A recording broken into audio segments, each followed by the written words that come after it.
Welcome to Slasher Sunday. Hopefully, I can get this uploaded by Sunday.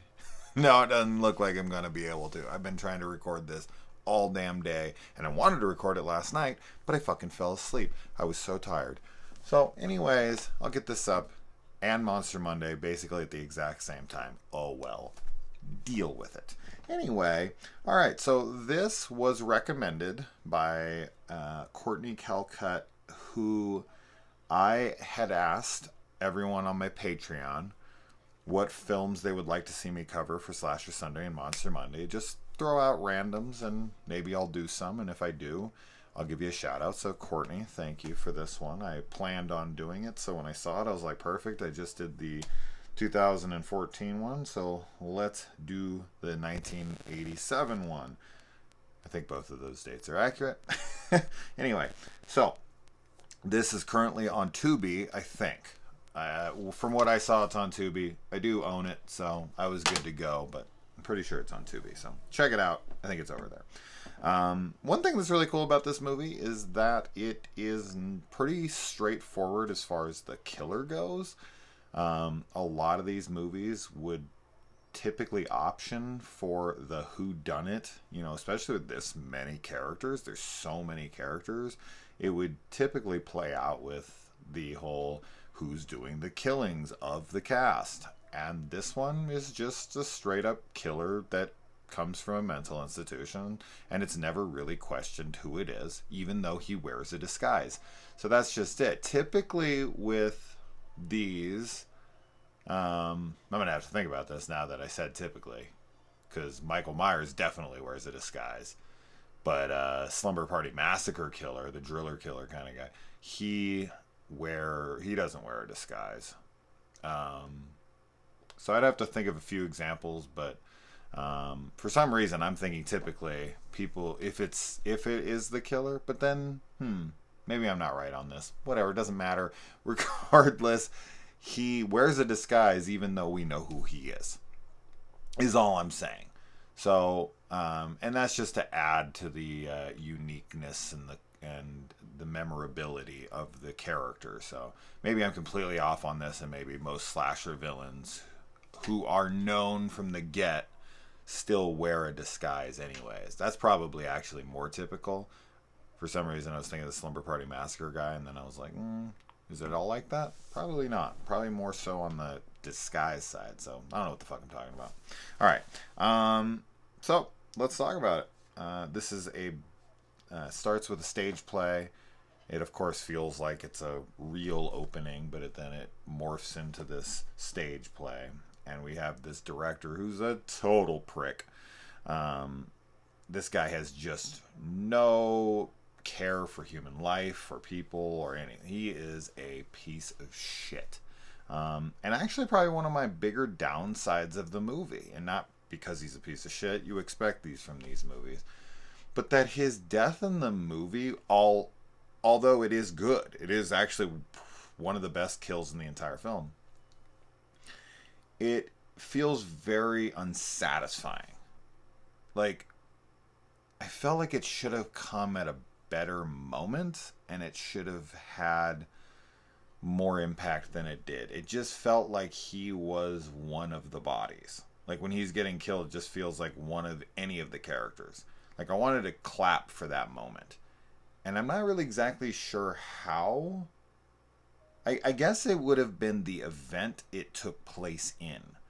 Like, let's say he hid the key, and I'm not saying he did. I'm saying, like, he took the key, he hid it, and then people are, like, asking him, like, where is it, and this and that. He's like, no one's getting out of here. No one's fucking leaving here. You guys are all full of shit. I'm sick of it. We're doing the play, this and that. And then the killer comes up behind him and chops his arm off and then cuts his head off, like happens in the film. It just, him being a dick in the moment that he got killed, I feel like would have been just that almost retribution type of feeling to it. What the audience wants, to live kind of vicariously through that, where you're like destroying the asshole. That's what we all That's what a lot of us like. We like that catharsis, right? Of watching the bully go down. I was trying. If you guys saw me, I was stumbling right there because I was trying really hard to not make a joke about destroying an asshole. Somebody had pointed out recently that I did it. I did an insertion. I said the word insertion and then was getting down on me because I didn't uh, make some sex joke towards it. So as soon as I said destroying asshole, I'm like, oh, I want it. No, stay on track. But there it is, destroying assholes, which is exactly what I type into the search bar on Pornhub. Not true. Not true. Not my thing. All right, let's see. Okay, so going on with the director here, he won't let an injured dancer who has a sprained ankle leave and go get this treated. And when she sneaks out to go get it treated, when she comes back from the mental institution where she went to go get treated, she brings a killer with her and she's fired from her job from trying to treat her injury. What in the fuck? I mean, he's supposed to be a monster, so I get it, but wow. Not letting an injured girl go get... That's insane. That's just insane. But then after the girl is murdered in the parking lot, not that girl, the other girl who drove her there, he wants to capitalize off of this. He doesn't even care that she died. He says, oh, I'm wrecked. Bullshit. So why the cops wouldn't send them all home, this is a big eye roll. Like, oh, we're just going to station someone outside here and you guys should be fine. Like, station them outside? Never, like, are they ever going to try to come in at any point during this entire film? They're just going to sit outside and eat donuts. Like, literally, one of them's eating a donut. And talk shit. Like, they're goofy. They're super goofy. They're, like, almost comic relief of the film. Almost like Halloween 5. Oh, Jesus. You know how much I love the cops in Halloween 5. Wink, wink. But, yeah, so that whole thing is idiotic. But what can you do? These kinds of movies, I don't feel like you can take these seriously. Like, you kind of know what you're getting into with these kinds of movies, especially with I always forget how to say this guy's name. I know he was Argento's like protege, but it said his name is spelled like Michelle, but I think it's like soy. Oh fuck, I don't know. I'm not even gonna try it. I'm gonna butcher it. But with these kinds of films, you just always have to just completely disregard logic or anything like that. I don't know why we give these movies that kind of carte blanche, though, to be honest. It is a very weird thing that we look past. Like how we will not do that for so many films. But for silly horror films that are from a certain time period, we just allow them to be stupid. And we don't question it or really give it much of a hard time or rate it differently because of it. In fact, it's part of the appeal. That's a weird thing. Like, it's not even that so much that we look past the flaws. It's that we actually raise them up. We actually like praise the flaws. Like, oh man, I love how flawed it is. And that's such a weird thing that a lot of us do with these like I don't know, shitty is not the right word, but these like sillier horror films from the 80s and the 70s. It's just, I don't know why we do that. I can't really figure it out, to be honest. I think it's like a blend of nostalgia and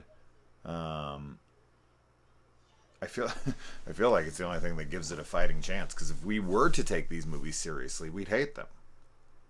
Like, genuinely, I really believe that. Like, there'd be a good chunk of 80s horror that we would just be like, oh, that's trash. Because it is trash. But we love it because it is trash. So we don't see it as trash.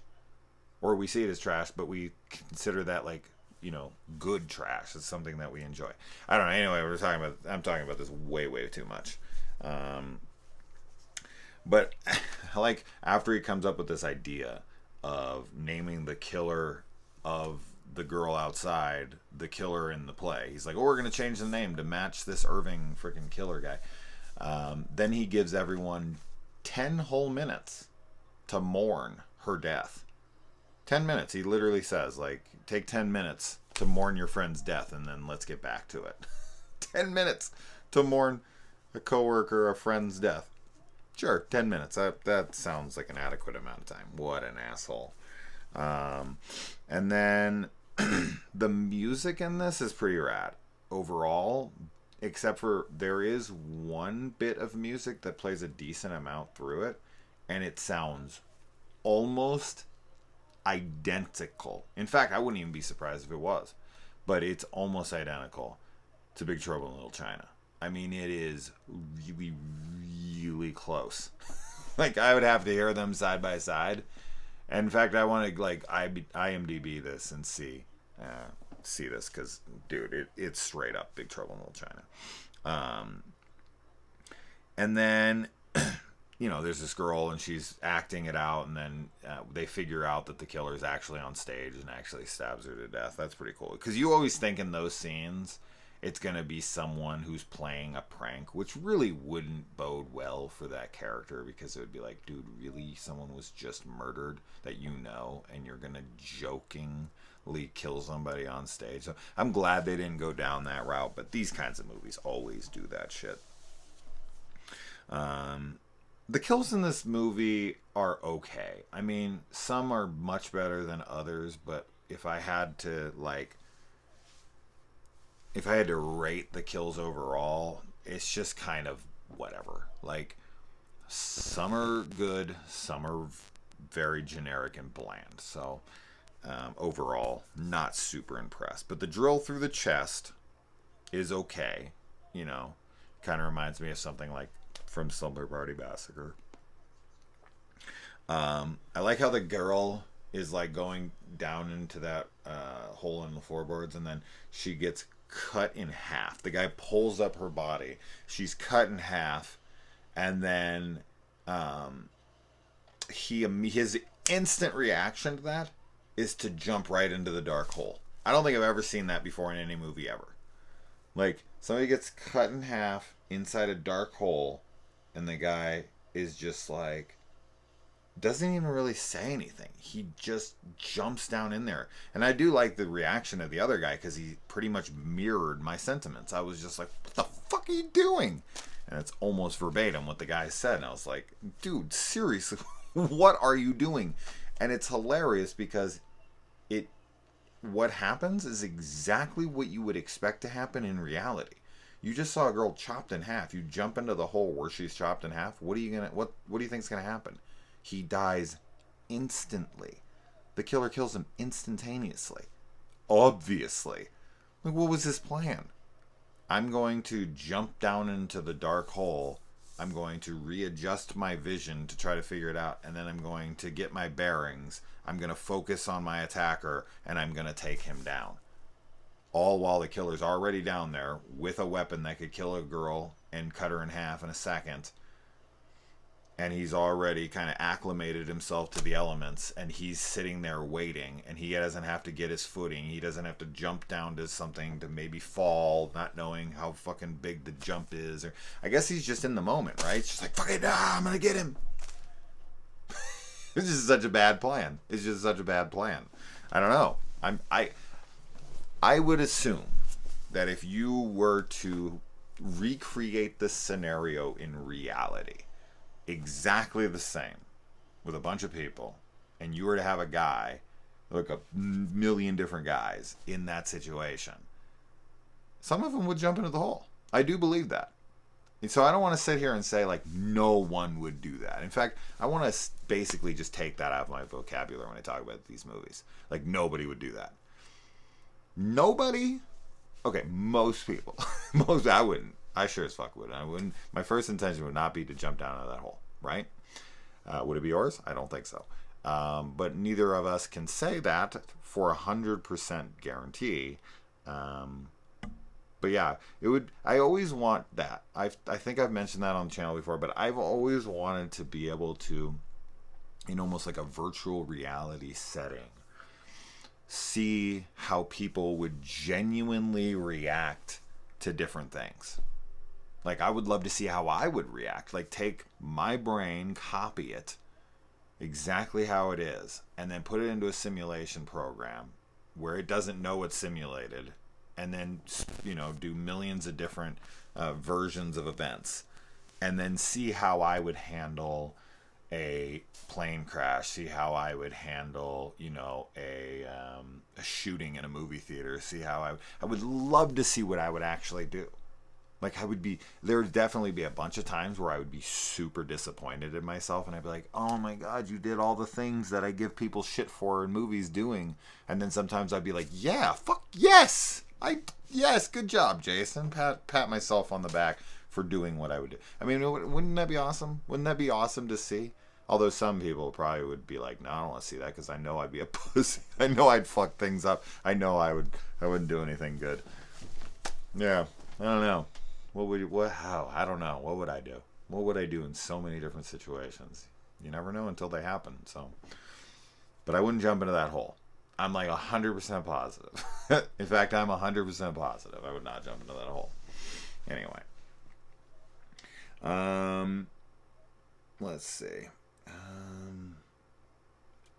Yeah, we already talked about the director's kill. Arm chop, chainsaw runs out of gas, picks up the axe and cuts his head off. That is the best kill in the movie. Unless I can think of something, unless I'm forgetting something that I'll come back to. But for now, I think that's the best kill in the movie. And then from there, there's like this long sneaking around scene with our like main final girl. It goes on forever, and I just don't find it tense. I find it to be drawn out way too long.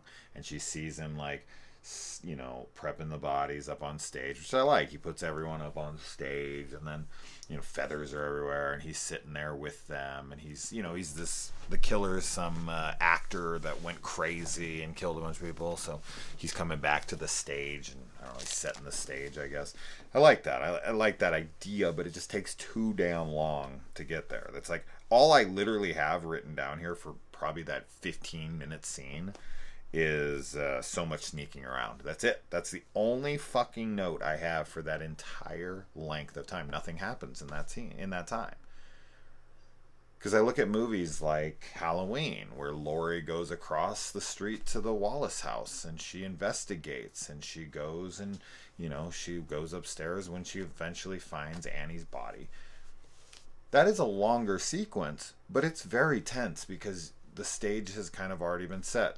Well, reference back to what I was just talking about with him setting the stage. But when she walks across, the music, the atmosphere, she gets in the house, she calls out, the killer could come out at any moment. There's such tension in that. I felt none of that here. None of that here at all. Like, I should have felt that here, but I think what happened is it dragged on just way too long. Like, from the Doyle house to the Wallace house to the upstairs bedroom where she finds Annie and Linda and Bob. Like, that's probably 5 minutes. This is like 20. It's way too long for its own good. I'd like to clock both of them and see.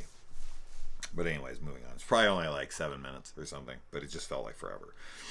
The owl mask itself is fine. It's cool. I'll say it's cool. I definitely don't find it menacing or scary. It's not Michael Myers. It's not fucking, it's not cool looking. Or shouldn't say cool looking. Scary looking, sorry. But it is cool looking. I do like it, but if the attempt is to be scary, they failed. It's goofy. Guy's wearing a fucking owl mask. What's so scary about an owl? I don't know. I mean, unless it's like... Dude, have you ever had a bird fly your head? Remember, I watched the Alfred Hitchcock's The Birds when I was a kid, and I was like, birds. I'd punch them in the fucking face if they came at me. It's like this big, right?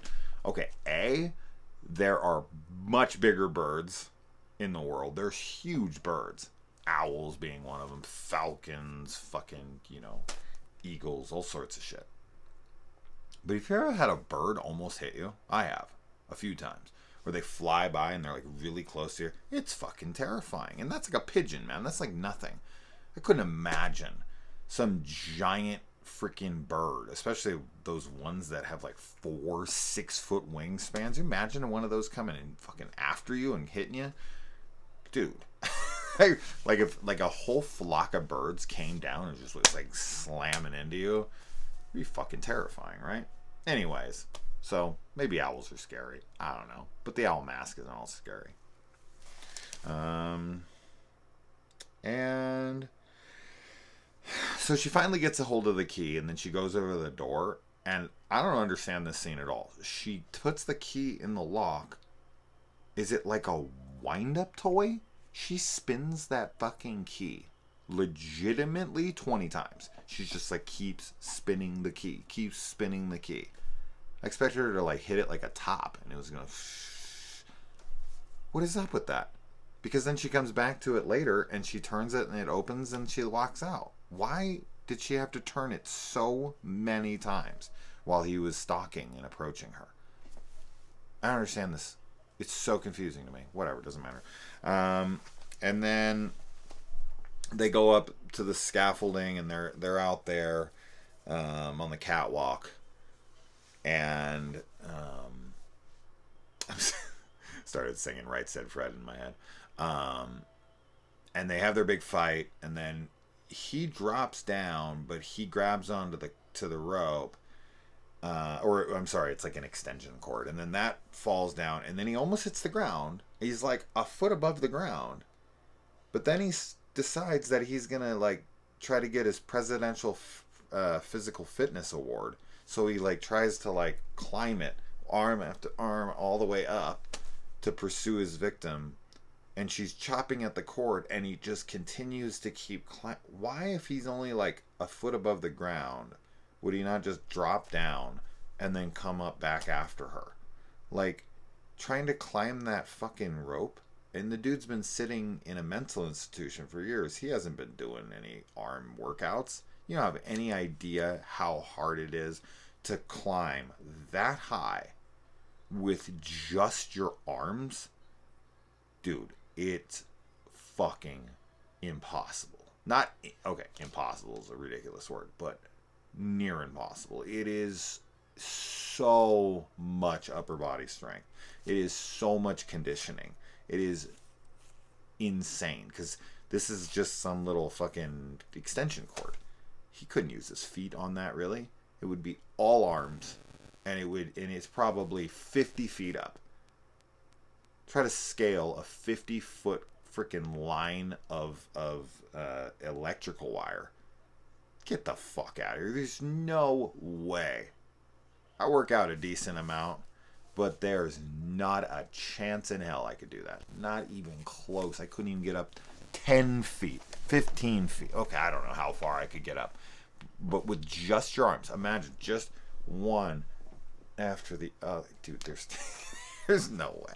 Anyways, I just thought this was so stupid, but it's typical for these kinds of movies. This is what I'm talking about. You got to just accept it.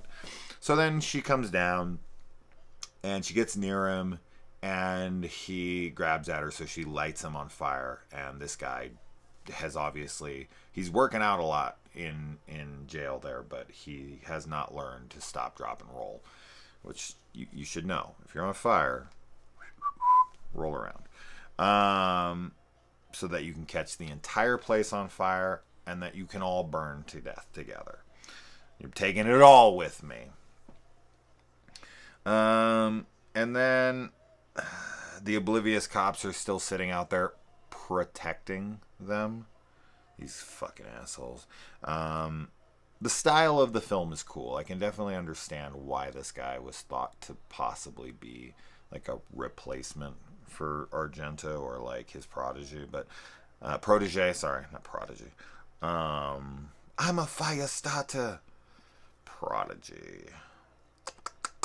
Poor Willie, man. Poor Willie. Everyone's flirting with Willie, but no one's playing with Willie.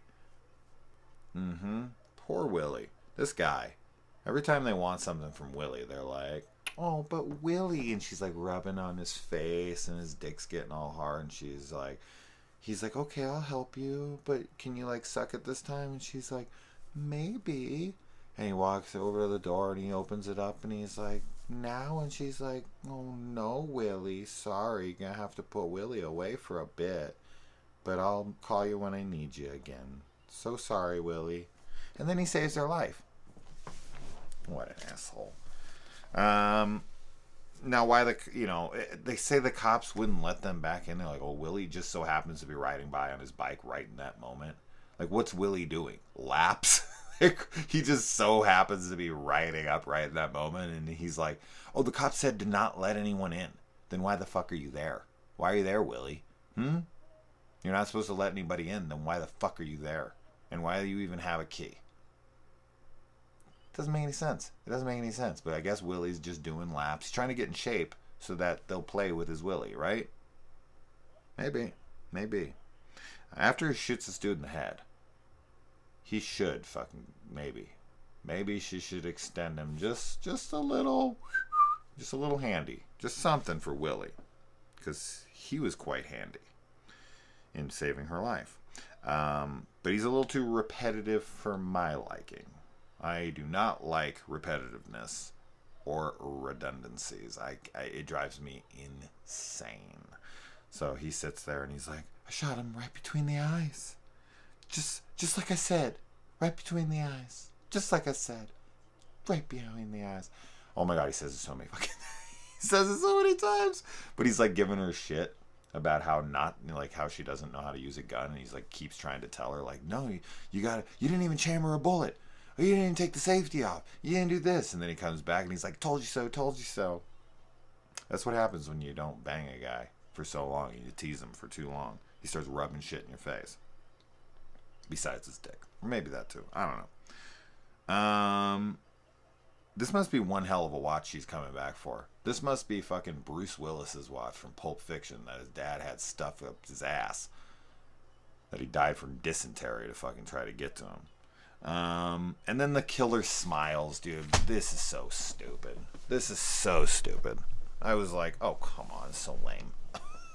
The whole, killer's not dead. Dude was lit on fire, fell 50 fucking feet, and shot in the head. He is dead. D-E-D, dead. Anyway, it's fun. I always, doesn't matter. Whatever. I know. Alright, I gotta go record Monster Monday. Whatever. Overall, this movie's fine. I don't know. I don't know how, I don't exactly know how I feel about this movie. It's not something I'm rushing back to. I like it. I don't love it. I don't hate it. I'm just kind of somewhere in the middle. Overall, I'm probably on the dislike side more than the like side, though. To be honest, some of the kills are fine. Some of the style is good. Like, I like the music and some of the direction in this when they're like doing the stage play and like the guys like dancing around and all. Like, I like the feeling of that stuff. The characters are all pretty much throwaway for me. I don't really have much to say about them. In fact, I didn't say anything about them. What did I say about any of these characters except for the fucking play director, that he's an asshole? That's it. That doesn't really tell us anything. What do I know about the main character, this final girl? What do I know about Willie, except for that he's, hard up for a hand job? What do I know about any of these people? I don't know fuck all. I don't really know anything about the killer. They say he's an actor. I don't know anything else. Like, that's so underdeveloped. Characters in this are crazy underdeveloped. I don't know shit about them. In fact, didn't like one of the characters basically say she was pregnant or like wanting to get pregnant or something with one of the dudes there? Something like that. Fuck, dude, who knows? Because they don't explore it at all. So, anyway, it doesn't matter. Overall, thanks, Courtney, for wasting my motherfucking time. Just kidding, audios.